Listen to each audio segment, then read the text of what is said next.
Today's review is brought to you by Entertainment Earth. Shop entertainmentearth.com and bring Hollywood home.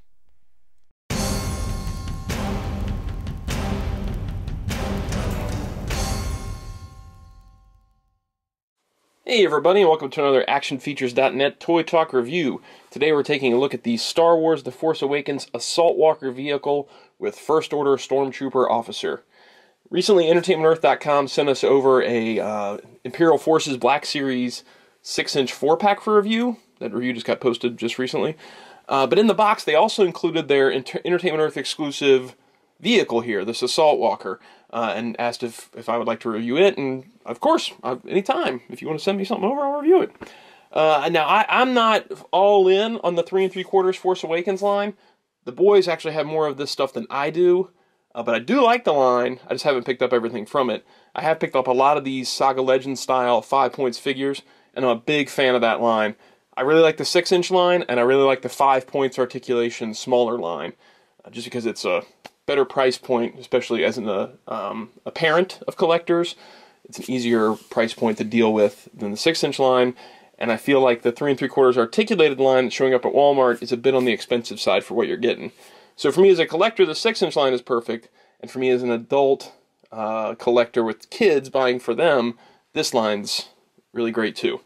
So the Entertainment Earth exclusive here, it is a repaint of the single release, or retail release, Jungle version, which has like a greenish paint job. That I've seen that one in stores.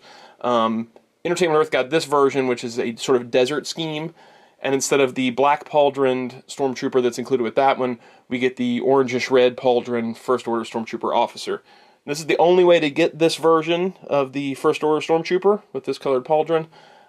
So if you want to beef up your ranks, that's the only way to get this figure right now. The box has this really cool art. I'm a big fan of box art. I think it's kind of a lost art form. And so a lot of the boxes have enticed me for this line. I like that there's a big section here that has really cool artwork of what the vehicle you're getting. It's trudging through the desert, it's firing all these guns, and the Stormtroopers riding on it. I really like that. If I was a kid, I would be going nuts seeing this box art in stores. I'd be like, oh, I really want that. I want to play with that. And you've got this little window over here that shows you the figure you're getting with it. And then we've got the Star Wars The Force Awakens style packaging along the top with the image of Kylo and the reds and the black. This side just has a little panel here and a little like desert imprint, which kind of carries forward, I think, for all the different planet environment subsets they're doing, like the jungle ones, the ice ones. This one's more desert ones. Then we've got the First Order Stormtrooper officer here on the other side. The back of the box features a picture of the vehicle and a picture of your figure, and little instructions showing that the legs move, the gun moves, that kind of stuff. You've got pictures here showing other figures or slash vehicles. We've got the Boba Fett with the armor, which is sort of the deluxe line. We've got a standard Finn of Jakku, which is the standard figure line, and then the Desert Land Speeder, which is the class of vehicles that's higher than this one. There are, I think, 3 classes of vehicles, if I'm not mistaken, or maybe 4. There might be 4. But this is sort of I think the $30 class is that Desert Land Speeder. There's also a little write-up about the vehicle here that says, these mobile assault walkers operate as mechanized cavalry units, storming enemy positions and running down fleeing troopers. And we've got like a desert thing in the background there. And of course all your little warnings and such along the bottom. Okay, so that about covers everything on the box. We've also got an Entertainment Earth exclusive sticker down there. But that covers everything there. Let's get it on out of there and take a look at it. Alright, so now we got the Assault Walker and the First Order Stormtrooper officer out of the box. Now the Assault Walker itself is much taller than the figure, so let's get that out of there for now, and we'll focus just on the figure. Now I don't have a First Order Stormtrooper single release readily available right now to take a look at, but I'm almost positive when I remember about Keaton's figure that this is the same sculpt. It's just had this pauldron piece added on, and it actually just comes right off too. You can pop this ball jointed head right off, take the pauldron off, pop it back on, and you're back down to a regular release Stormtrooper, First Order Stormtrooper. So there's not much new as far as the figure goes in this set, other than that pauldron piece, which is the same pauldron piece that's on the single release of this, or the mass market release of this vehicle in the sort of jungle colors, but that one has a black pauldron. So that's the only thing really new, is the pauldron piece in orange. As far as articulation goes, the figure is part of this Saga Legend style, which means 5 points of articulation. Not a ton of articulation on these figures. It just has a swivels at both hips, swivels at both shoulders, and then the ball-jointed head, which was something that was added in beginning with the Force Awakens line to this style of figures.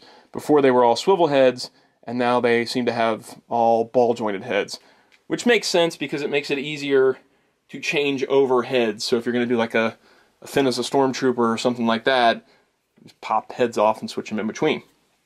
As far as paint detailing goes, there's not a lot going on that front either. Since it's a Stormtrooper, it's mostly white with just this little black highlighting here and there, showing the black suit underneath, the black belt, that kind of stuff. That's not to say it's bad, though. That it's really clean paint lines. There's no slop going all over the place, and the sculpt itself is pretty crisp. There's a lot of nice little detailing in the torso and on the arms. I really feel like these are maybe digital sculpts, because a lot of the times these Saga Legend style figures have sculpts that are very similar to the Black Series 6-inch figures, and it's almost like they're using the same digital sculpt and just tweaking it a little between scales. As far as accessory goes, other than the pauldron, he's also got his Stormtrooper blaster, which is molded in white plastic with some black highlighting on it. And just like the 6-inch line, there's a little slot along the thigh armor, and the small rectangular piece along the side of the gun just clips onto there so he can carry his weapon at his side. Overall, cool figure. I'm a big fan of the 5 points articulation line. I love the 6-inch line. That's the line that I'm collecting. But as a parent, it's kind of expensive to pick up a lot of figures for kids these days. And my boys both collect. Blaze is more collecting to have a collection, and Keaton's collecting to play with. But when figure prices keep going up and up and up, it's nice that Hasbro created this line to say, you know what, we know that kids a lot of time want to play with their figures, and those overly articulated figures are sometimes a little tough to play with. Keaton has an issue where the hands will pop off, or his ball joints will get real loose, or stuff like that, and that's frustrating for a kid.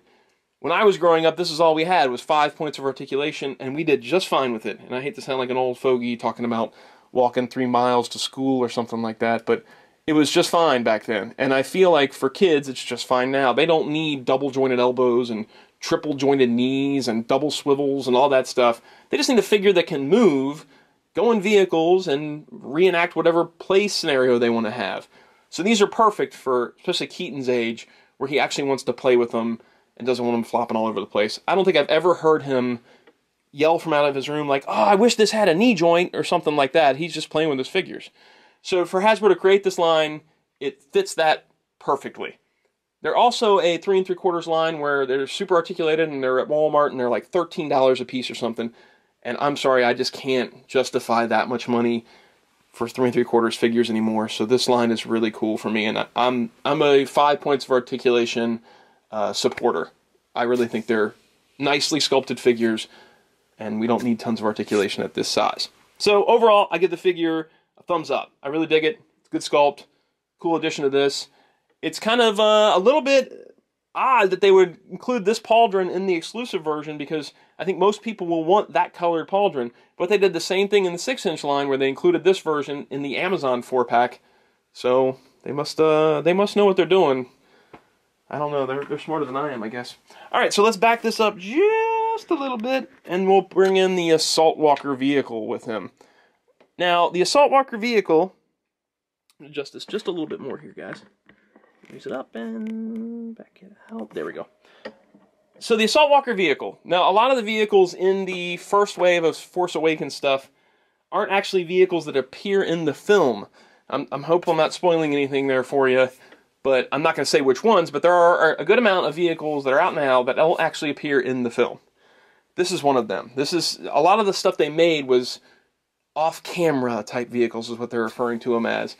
And this is one of those. Now, this is similar to stuff we saw in the prequels. The AT-RT was very similar to this, with the kind of shielding up front and the two-legged design and a one-seater there. So it's very similar to what we've seen before. And it would make sense that the Stormtroopers would carry forward things that were used by the, the Clone Army or the Empire or something like that. And the Empire really loves walkers. You had the AT-ATs and the AT-STs.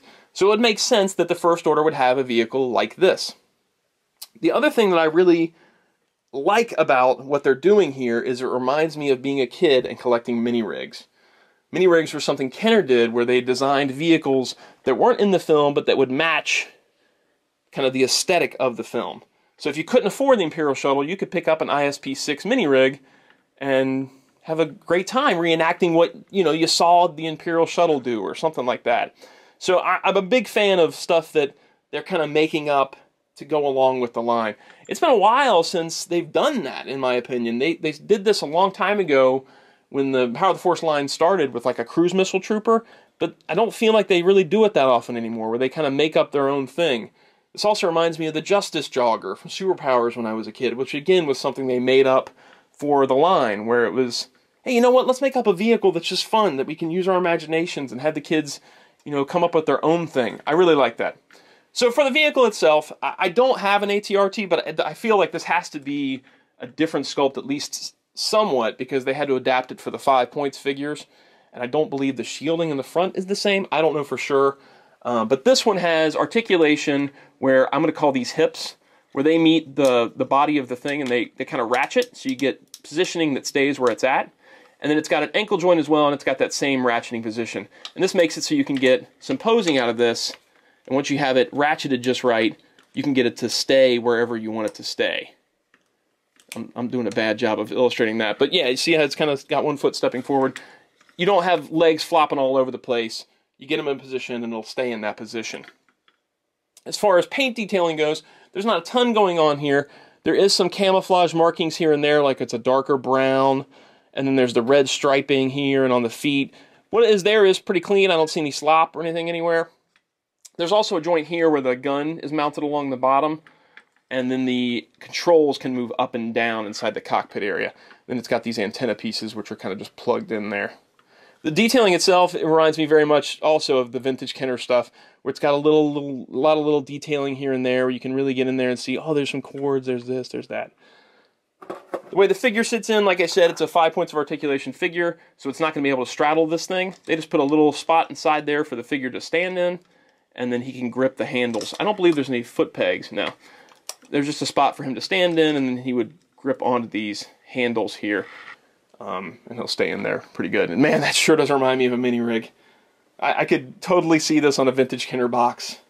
Him standing in a sandy scene with a couple other figures standing beside it. Very, very vintage in my opinion. Alright, so the vehicle itself costs $29.99 at entertainmentearth.com. Now that may seem kind of steep, given that the the mass market release of this vehicle in the other color scheme, I believe, I could be mistaken, but I believe it is only $19.99. So we're seeing a $10 jump between the two different paint jobs. But it's not just that, it's the fact that this is an exclusive. And so this has a smaller production run, just like we talked about with this 4-pack. And when you have a smaller production run, it means a higher cost per item. So there's probably a ton more of that jungle version than there is of this desert version. So you're going to be looking at a higher price point. That's just the way it goes. They are having a combo deal, at least right when I'm filming this, where you can get the 4-pack 6-inch exclusive and this one together in a bundle for a bit of savings. So if you have maybe that you're collecting the 6-inch line and you have a kid that's collecting this line, or maybe you're collecting both lines, you might want to go the bundle route. If you want to check out pictures of this piece, you can hit the link in the info section and it'll take you to a spot over at actionfeatures.net. We're going to post the pictures. I'm not going to post this on StarWarsBlackSeries.net because it's not Black Series, so therefore it's not going to go in there. There'll also be a link to order it straight from Entertainment Earth if you want in that info section. And I want to say once again to thank you from Entertainment Earth for sending us along with that 4-pack. It's a super cool little vehicle, and I'm happy to have it over here at the house. I guess I'll sign off on this one, and we'll see you guys next time.